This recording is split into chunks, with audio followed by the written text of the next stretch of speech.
Tere! Oleme täna tulnud Tõnuga siia Lõuna-Eesti põldudele. Oleme hetkel siin talirapsi põllul ning nagu me teame, meil on olnud sellised keerulised ilmastikuolud see aasta, siis Tõnu, mis sa arvad hetkel selle põllu seisukorrast? Jaa, et tegelikult pilk peale heites põllule, siis märkame, et siin on palju talvekahjustusi ja just need keerulised ilmastikuolud, et rapsid on ebaühtlases kasvus, et olekski tegelikult õige aeg kasvu reguleerimist teha.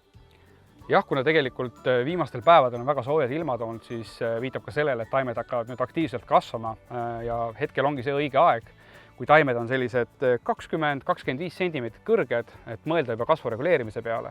Seda just sellepärast, et sellega me paneme nüüd taimede pikkuskasvu kinni, tähendab seda, et me ajame taimed rohkem külgharudesse. Ja nagu me teame, siis külgharud ongi hea saagi alus.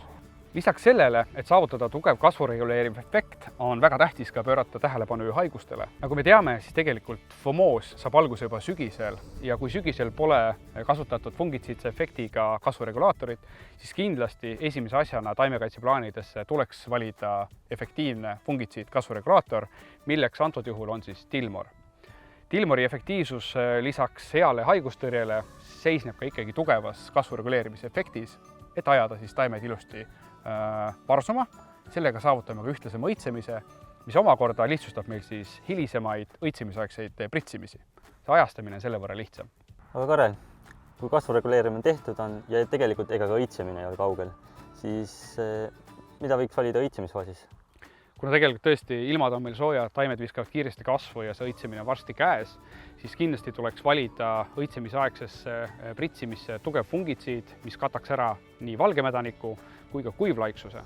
Antud juhul Bayeri portfellis soovitaksin kasutada Propulsit. Miks just valida siis taimekaitseplaani Propuls on sellepärast, et Propulsil on väga hea taimefüsioloogiat parandav efekt ning samamoodi, kui me parandame taime füsioloogiat, sellega me aitame hoida taime kauem rohelisemena, mis tähendab seda, et ka kõdrad püsivad kauem kinni, ehk me hoiame ära ka enneaegset avanemist. Ja kui kasutada kulunormi liiter, siis sellega tegelikult me katame ära väga efektiivselt valgemedaniku tõrjeaja ning samamoodi hiljem nakkuva kuivlaiksuse. Aga kuidas siis oleks kõige õigem ajastamine nagu Propulsi kasutamiseks on siis, kui taimedest enamasti 70% on õitsemises, mis tähendab seda, et me suudame fungitsiidiga ära katta võimalikult suure osa taimi ehk ka kroonlehti, sest just kroonlehtede langemisel ju hakkab arenema valgemedanik, miks sealt see probleem tulebki.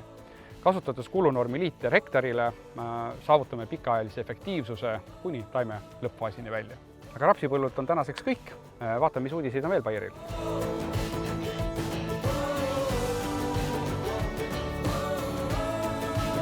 Ja kui Karel rääkis siin Bayeri toodetest, siis mina räägiksin natukene Bayeri fungitsiidikampaaniast. Nimelt on sellel aastal käimas Bayeril fungitsiidikampaania, kus osalevad kõik Bayeri fungitsiidid, puhtimisvahendid, mis on ostetud vahemikus 1. jaanuar kuni 15. oktoober. Kampaanias osalemine on väga lihtne. Tuleb minna meie kodulehele www.cropscience.bayer.ee ja registreerida oma ostud. Hea uudis on see, et registreerimine on juba alanud ja kui te edastate meile soetatud kogused, anname meie teile juba auhindu. Ja kui teil tekib küsimusi, võtke ühendust Bayeri esindajatega ja me aitame.